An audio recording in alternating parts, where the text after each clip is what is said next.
تاسو داسې تصور وکړئ چې داسې انسان به هم پر ځمکه موجود و چې د انسانانو وینه به یې څښله او انسانان به یې د نېزې پر سر ژوندي خېژول. هو دا تصور به ستاسو رښتینی وي، ځکه چې زه تاسو ته په دغه ویډیو کې د داسې یو ظالم پاچا واکمن کیسه کوم چې بالکل رښتیا ده او نه هم کومه افسانه ده او نه هم کوم فلم څخه اخیستل شوی، بلکې دا یوه رښتینې کیسه ده چې د دغه ظالم پاچا نوم ولاد دراکولا او لقب یې د وینې څښونکی شیطان. ولاد په 1431 میلادي کال کې پیدا شوی و په رومانیا هیواد کې، چې رومانیا هیواد یو اروپایي هیواد دی. پلار یو شاهزاده و او دی هم یو شاهزاده و. خو ژوند یې له ظلم تاوتریخوالي او بدۍ سره پیل شوی و. کله چې کوچنی و د دښمن هیواد لخوا تښتول شوی و. هلته ډیر سخت حالات ولیدل، بېرحمه چلند، ویرې، شکنجې. هغه دا هر څه زده کړل، خو نه د زغم لپاره بلکې دا هر څه په نورو خلکو تطبیق کړل.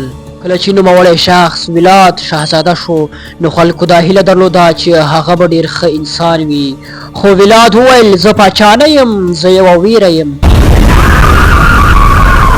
د خپلو خلکو سره داسې ظلمونه وکړل چې تاریخ حیرانه شو.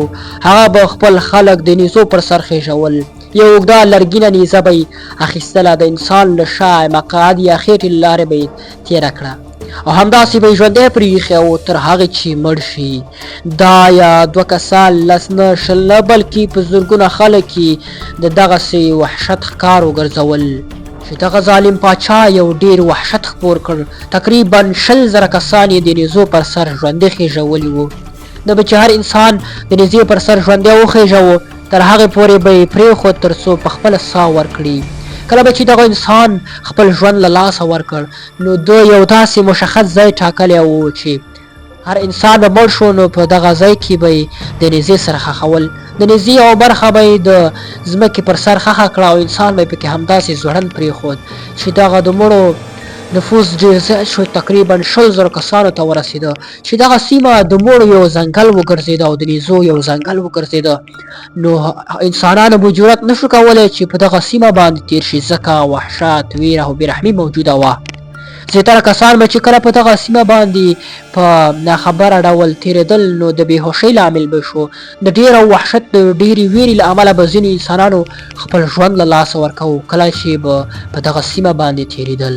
حتی دا دومره ظالم و چې د دې دښمن پوځونه به هم د دې له ویرې څخه تښتېدل او دوی به ویل چې دا انسان نه دی بلکې یوه بلا ده. دا یو دومره وحشي انسان و چې یوازې وژنه به یې نه کوله بلکې د وژل شوو کسانو وینه به یې څښله. یو ورځ یې د یوې ښځې سر پرې کړ، وینه یې په پیاله کې واچوله او خواړه یې ورسره وخوړل. ده ته مهمه نه وه چې څوک دی، ښځه ده، سړی دی، ځوان دی، ماشوم دی یا هم زوړ دی، ده ته ټول خپل ښکار ښکارېده.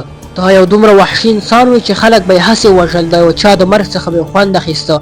مثلا که د یو چا جامې، رنګ یا همدارنګه خبرې به یې خوښې نه شوې نو هغه به یې وژه. حتی که د یو چا جامې به چټلې وي یا هم زړې به وي نو هغه به یې وژه او ډېر وحشتناکه مرګ به یې ورکوه. له ډېرې ویرې څخه به د ده د ښار عوامو خلکو خپل ښار، خپل سیمه، خپل کور پرېښود. ده به خلک داسې وژل چې نورو خلکو به د ده په مخ کې خبرې نشو کولی. د ظلم او ویره دا دومره ډېره خپره شوې وه، دومره جریان یې وموند چې د خلکو له سترګو څخه امید ورک شوی و، فقط یې ویره، وینه او ظلم پاتې و.